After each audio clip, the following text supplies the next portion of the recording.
नमस्कार जय जगन्नाथ मोर आ गोटे ब्लॉग को आपण मानक स्वागत।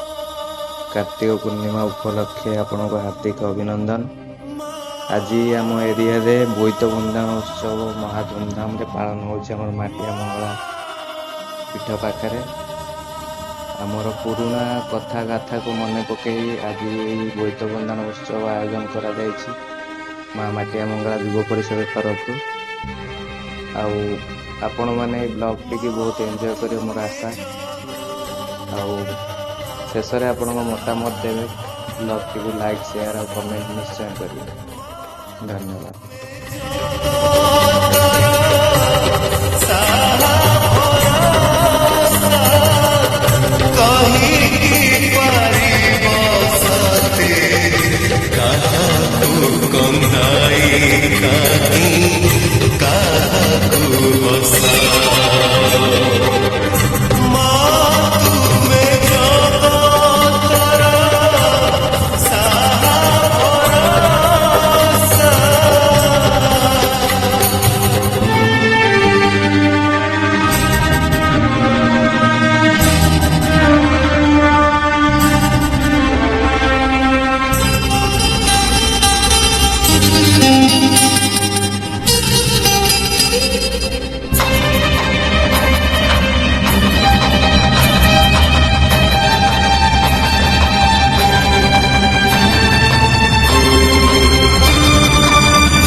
तुम्हारी